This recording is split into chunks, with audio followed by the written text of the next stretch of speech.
estas cosas que complican el debate público, que enturbian el debate público. Déjenme saludar al maestro Ricardo Peralta, que también ya llegó para hablar sin censura. El maestro Ricardo Peralta quiere enfocarse en la ética periodística y el uso de la inteligencia artificial. Ahora hay periodistas que dicen, uy, se chamaquearon a la presidencia, a la presidenta con la foto esta del atleta canadiense que presuntamente se entregó por narco, no lo entregaron, que no se entregó, que lo arrestaron en un operativo, y resulta pues que estamos en un debate tal vez como nunca lo habíamos tenido, mi querido Ricardo Peralta. Además, te quiero preguntar, tú fuiste candidato a la Fiscalía General de la República, tú estuviste siguiendo de cerca el proceso también para la renovación del Poder Judicial. Ayer, Ricardo Peralta, nos dimos cuenta de la sarta de privilegios absurdos que tenían los ministros y ministras de Norma Piña para atrás. No, hasta la jardinería, apoyo con los familiares. No, no, qué A ver, cosas nos ¿qué te estamos parece dando de cuenta. conseguir servicio de gas? Conseguir servicio de gas estaba dentro de las prioridades de la Suprema Corte de Justicia cuando hay alguna duda de que la reforma judicial, de que todas las modificaciones constitucionales y todo el marco jurídico que se ha venido modificando para darle congruencia a una transformación, si no era estético, la transformación de México habla, sin duda, de una dislocación del orden económico, del orden social, del orden político y obviamente del orden jurídico. Si no era broma, era real la transformación. Obviamente, querido hermano, no solamente, querido Vicente, el honor para mí estar en este programa contigo, pero obviamente todos aquellos que se vieron afectados en sus intereses económicos, en sus intereses de poder, cuando llega la cuarta transformación, particularmente los que eran ministros de la Suprema Corte de Justicia de la Nación, y lo digo como son las cosas, incluso aquellos que fueron propuestos por el presidente López Obrador, particularmente lo digo, Margarita Ríos Farjat, que se encargó de otorgar amparos a los adversarios de la Cuarta Transformación. Particularmente ella tenía la obligación de hacer lo que la transformación le dijera, quizá no en términos profesionales, en términos de convicción, en términos de patria, sí. Si la lógica de quien te propone, pensando que tendrás un sentido social, apegado sin duda a la norma, pero un sentido social para que tus deliberaciones, las explicaciones, la interpretación se vieran apegadas precisamente a la transformación de México, claro que la ley se tiene que respetar, pero debe de tener una visión social con una tendencia en el favorecimiento de la enorme mayoría que apoyamos a la cuarta transformación. Oye, maestro, ¿sabes por qué te pico la cresta? Permíteme la expresión con el tema, porque también es parte de la ética periodística. Hoy los que se rasgan las vestiduras con las camionetas blindadas que no van a usar los ministros y ministras, esos que dicen, ay, fulano se fue a Japón, o fulano usó primera clase, o la presidenta, o lo que tú quieras, que igual se debe de debatir, no hay bronca. Pero muchos de esos que desde los medios de comunicación se sienten con autoridad moral para hablar desparpajadamente de los temas, son los que callaron ante tanta, perdóname, hoy sí ando con todo, perdóname, Ricardo, ante Hoy, tanta, ante tanta chingadera, perdón. O sea, no, como dice el chapucero, no pinches mames, o sea, ¿y esto qué? Por qué nos enteramos hasta ahora cuando nosotros los periodistas debimos de habérselo dado a conocer al pueblo? Pues entonces el periodismo se está utilizando para proteger a políticos o así funcionaba. Sí, así funcionaban y hay que hablarlo claramente. mira, en ese debate, querido Vicente,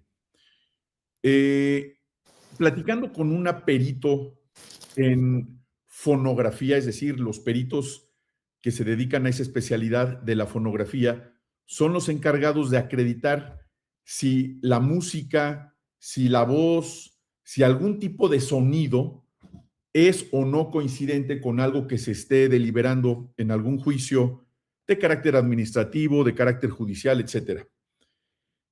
Una vez platicando con una de las más connotadas peritos en materia de fonografía, le decía yo, en el ámbito de la inteligencia artificial, existe la posibilidad de desvirtuar la voz, el sonido o cualquier otra condición para poder acreditar que se está utilizando la inteligencia artificial, sí o no. Y me dijo, todavía no existe esa tecnología. Digo, entonces, ¿se puede desacreditar que la voz de una persona, que la música, que cualquier sonido pudieran ser parte de una condición donde sea real la voz de una persona, sea real un sonido y que esto no se pueda acreditar en un juicio como uso de inteligencia artificial? Me dice sí. ¿Por qué? Porque cuando se utiliza la inteligencia artificial, la voz de las personas es la voz de quien la emitió, aunque se utilice con una imagen creada por inteligencia artificial. Pero no se puede desacreditar que no es su voz, porque sí es su voz. Que pongan al aparato, al robot, a decir una cosa que quizá esa persona no dijo, eso es otra cosa. Pero fíjense, con este ejemplo quiero abrir boca, precisamente para entrar a este debate. Eso en términos jurídicos y en una particularidad que es el uso de la voz, hablando de la posverdad, es decir, si cada vez que emitimos una imagen, un video, una opinión o vemos a personas públicas haciéndolo, nos preguntamos inmediatamente, ¿y será cierto? Y esta verdad, bueno, hasta le preguntamos a la inteligencia artificial si es cierto o no. Ahora resulta que son los árbitros, los robots, Grok, es el árbitro para decir que una versión, un texto en X, un video, un audio, ¿es real o no? A los propios robots se les está preguntando como árbitros. Pero aquí viene una condición peor. Los medios de comunicación, tanto de los medios tradicionales como de los electrónicos, hoy por hoy prefieren monetizar, vender una noticia sensacionalista, amarillista, obviamente falsa, sin ningún rigor periodístico de investigación, a lo que yo llamo el periodismo artesanal, los que investigan, los que preguntan, los que cuestionan, la crítica, pero la crítica con una argumentación base, una argumentación que se pueda fundamentar para hacer una imputación, no como jueces, no como policías, no como ministerios públicos, con el trabajo artesanal. Fíjense cómo lo digo, artesanal, que significa que tenga arte, que tenga una manufactura humana. Hoy no. Hoy es, ¿cómo está el algoritmo? ¿Cuáles son las tendencias? ¿De qué hablamos? Le preguntan a la inteligencia artificial.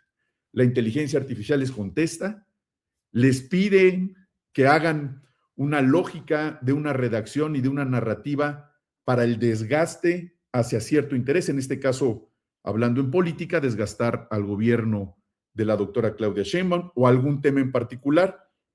Por ejemplo, el tema del tren. Según la condición y según la noticia del día o de la semana, son expertos en la materia. Ahora son expertos en accidentes de tránsito ferroviario. Así de especialistas son, los de la oposición. Obviamente lo digo con todo el sarcasmo del mundo. El día lunes eran especialistas en política internacional, en geopolítica, relacionado particularmente con el comentario de China, ¿no? El día de ayer, comentario de China, de que Cuba tenía que ser respetada, etc., etc. Un día antes eran expertos en petrolíferos. No son expertos en nada. El que supone ser experto en todo resulta que no es experto en nada. ¿Quién les resuelve todo esto, querido Vicente y amigos? La inteligencia artificial. Ellos han sustituido la monetización de los medios de comunicación tradicionales y los medios electrónicos por la defensa de la verdad, por el uso del periodismo real, del periodismo artesanal como el que tú haces, querido Vicente. Y esas narrativas, esas historias que cuentan en las primeras planas de los voceros de la oposición, ¿de dónde vienen? Pues vienen también armadas desde el extranjero.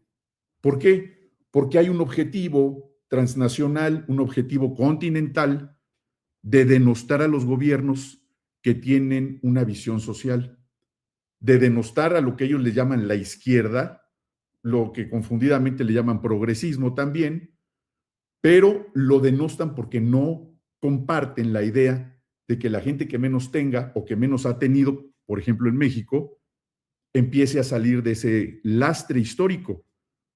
Ellos están totalmente en desacuerdo que la gente tenga un apoyo social, están totalmente en desacuerdo que la gente tenga opción a viajar, opción a conocer otras partes de su propio país y que entonces exista la alternativa de un tren interoceánico que además de carga sea de pasajeros. Mucho menos están de acuerdo en un tren Maya, o mucho menos están de acuerdo que se haya reinstaurado la construcción del tren México-Toluca, y mucho menos están de acuerdo que esa industria que eventualmente va a detonar la economía del país haya reiniciado con el presidente López Obrador y que la presidenta Claudia Sheinbaum, precisamente por esa condición de pensar en los más desfavorables, pero también en la inversión pública y privada del país de enormes magnitudes, estén iniciando esta gran tarea titánica de reconstruir partes estratégicas de comunicación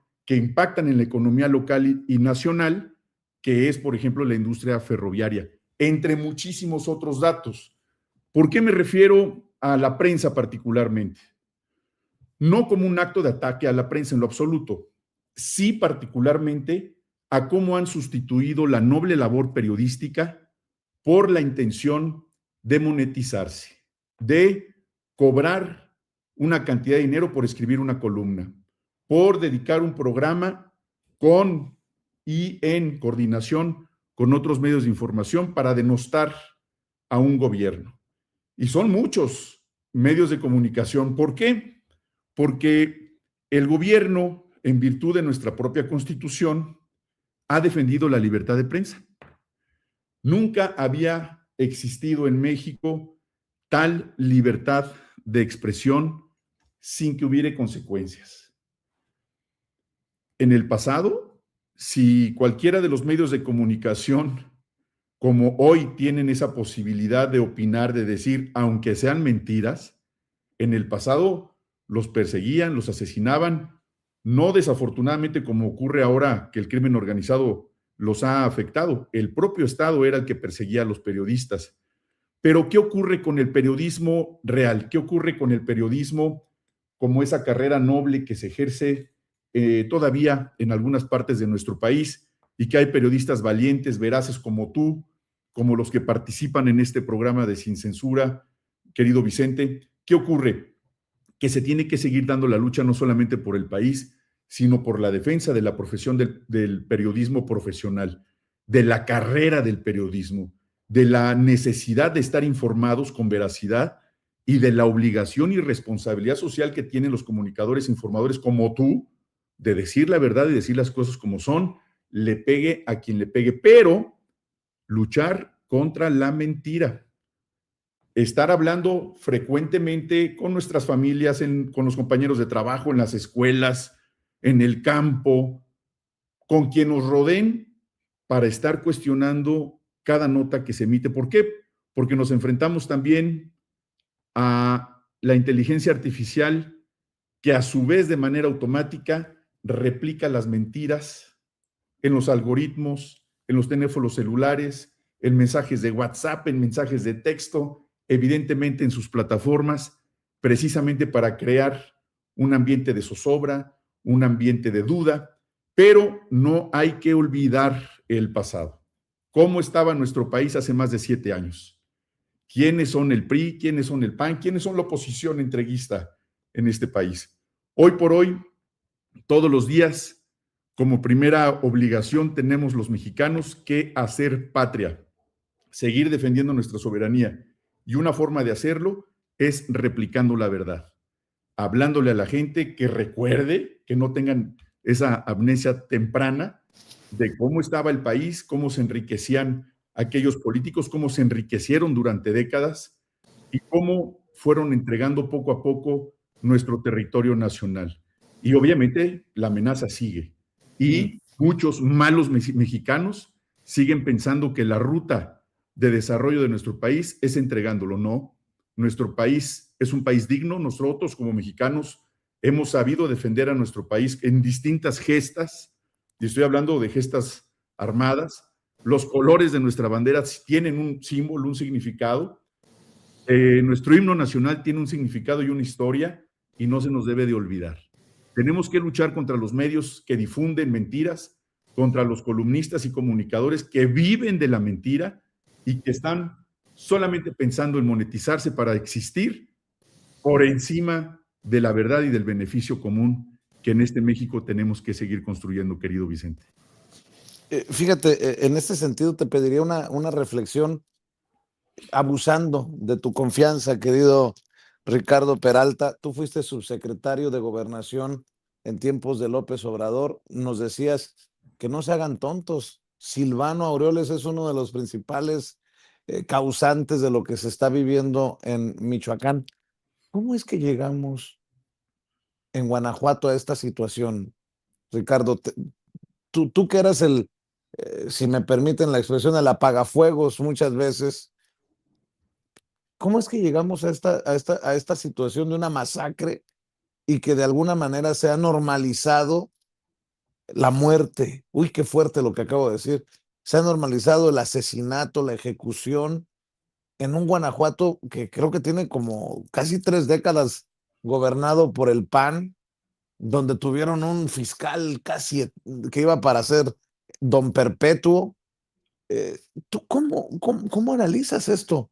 Porque, o sea, gobierna el PAN, pero la culpa es de Morena. Ah, cabrón, ¿cómo estuvo? Seguramente todos ustedes han escuchado, querido Vicente, aquella expresión popular que al ladrón, al ladrón, al ladrón, para que toda la gente voltee para allá y se distraigan y por acá salgan corriendo otros. Es una expresión histórica. Al ladrón, volteen para allá, para distraer la atención. Una estrategia, sin duda. Si pudiéramos hacer una reseña de la historia de todos los sentenciados y procesados con distintas causas penales que se llevaron a Estados Unidos, casi 100 personas en este último año, y que fueron enviados a los Estados Unidos con base a la Ley de Seguridad Nacional. ¿De dónde vienen las fechas en las que esos personajes cometieron atrocidades en nuestro país? Coincide perfectamente con la estadía en el gobierno federal y en los gobiernos locales y estatales, precisamente del PRI y del PAN. Cuando se escucha la narrativa de los narcopolíticos, ahora narcoterroristas políticos, con esa nueva acepción, ¿de quién están hablando?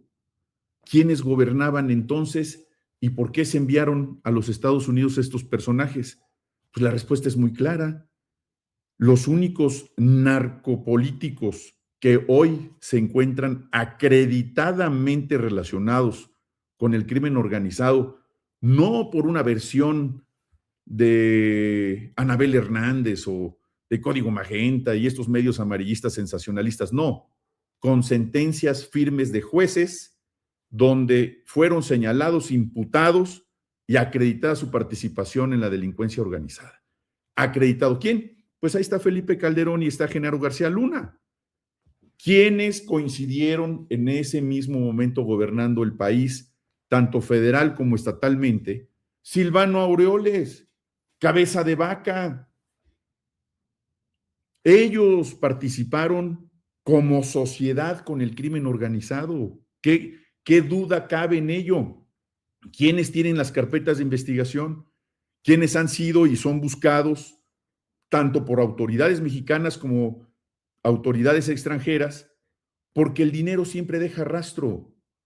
Cuando se han relacionado con empresas factureras, con empresas que les han ayudado a lavar dinero ilícito, pues evidentemente dejan una red de vínculos que se han investigado y que se les puede acreditar plenamente su participación con el crimen organizado. Son ellos, evidentemente. Simplemente por un tema cronológico, por un tema de tiempos, no da para poder establecer algún nexo con ningún político de la Cuarta Transformación respecto a todos aquellos que ya están en Estados Unidos, más otros más que ha capturado Omar García Harfuch y en esta administración de la presidenta Claudia Sheinbaum. ¿Por qué? Porque no tienen ningún nexo cronológico, para empezar. Porque no han tenido una responsabilidad de alto nivel en la política criminal de nuestro país para poder tener un nexo criminal con estos delincuentes. En esa misma condición, y respondiendo ahora a lo que me preguntas, ¿Silvano Aureoles es responsable de la violencia en Michoacán? Absolutamente. La colusión con el crimen organizado, la riqueza insultante que ha ostentado Silvano Aureoles y los nexos acreditados con el crimen organizado por encubrimiento y participación de él y funcionarios de él en varias etapas de su gobierno e incluso cuando fue presidente municipal están acreditadas. Todo eso no pudo haber surgido de 7 años para acá. Esto forma parte de la siembra de colusión, de la siembra de complicidades de Silvano Aureoles con el crimen organizado de Michoacán en todas sus facetas, desde los Valencia con las metanfetaminas, mucho más atrás. Él sabe perfecto lo que nos refiere con el Migueladas y todos esos personajes de Tierra Caliente que él sabe perfectamente bien y que pues tendrá que enfrentar las consecuencias de sus malas relaciones, de sus malas amistades. Esa condición no solamente está acreditada, no porque yo lo diga, está dentro de las carpetas de investigación, está dentro de las imputaciones que han hecho testigos y además los testimonios de la gente. Eso es lo más valioso. Los testimonios de la gente en Tierra Caliente y en todas partes de Michoacán lo señalan a él como el líder de esos grupos del crimen organizado, que por ende tuvieron esa gran sombrilla de impunidad, de protección, y por eso crecieron. No hay una forma posible de que ningún grupo delincuencial crezca en ninguna parte de la República Mexicana si no hubiere protección oficial. Y en el caso particular de Michoacán, obviamente Silvano Aureoles tiene responsabilidad política, tiene responsabilidad penal y eventualmente tendrá que enfrentar las imputaciones que se le hacen. Goza de un enorme cinismo simplemente decir, me están persiguiendo, soy un perseguido político, como lo hace Cabeza de Vaca.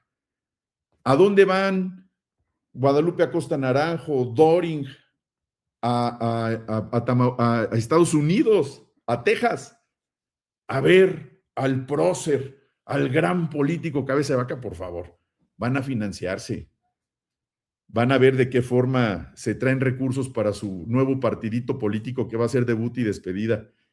Esa es la realidad, querido Vicente. La violencia, como lo mencionabas en Guanajuato, tiene nombres y apellidos.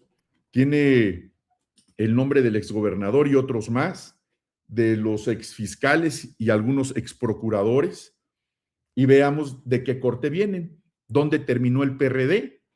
¿Dónde terminaron los chuchos del PRD? Aliados en la misma cama con el PAN y el PRI, que fueron los asesinos de militantes del PRD en sus inicios, de cientos o miles quizá, terminaron acostándose con el enemigo. Eso también es traición a la patria. Traición a la patria no solamente es entregarse a los extranjeros, es entregarse al enemigo. Y cuando son enemigos de México, es traición a la patria y es traición a todos los mexicanos, querido Vicente. Pues vamos a sacar el librito y vamos a empezar a sacar nombres y apellidos, así como lo has planteado, querido Ricardo Peralta. Te agradezco mucho la reflexión. Te agradezco mucho tus opiniones. Te agradezco mucho que estés aquí para esta audiencia que tanto te aprecia. Y amor con amor se paga, mi querido Ricardo. ¿Por qué no cerramos invitando a los miembros de esta audiencia diferente e inteligente para que te apoyen? Gracias, mi querido Vicente. Pues en la red X estoy como Ricard-Peralta, en TikTok, Maestro Ricardo Peralta, y en el resto de redes, Ricardo Peralta Saucedo. Y es un gusto siempre estar aquí en Sin Censura. Muchas gracias por sus comentarios. Es un honor participar con Vicente Serrano, que es un periodista valiente, inteligente y además uno de los referentes de la información más importantes de este país, que además se ve en todo el mundo. Y allá con nuestros queridísimos paisanos, cómo le echan porras a mi querido Vicente. Y desde aquí un abrazo con mucho cariño. Gracias, gracias. Te mando un abrazo y te agradezco tus generosas palabras. Nos vemos la próxima semana o antes si lo amerita la noticia, Ricardo Peralta. Así será. Un saludo y un abrazo para todos. Gracias, Gracias, gracias. el Hasta pronto. maestro Ricardo Peralta, quien fuera subsecretario de Gobernación en tiempos de López Obrador, candidato a fiscal general de la República, hablando con nosotros sin censura.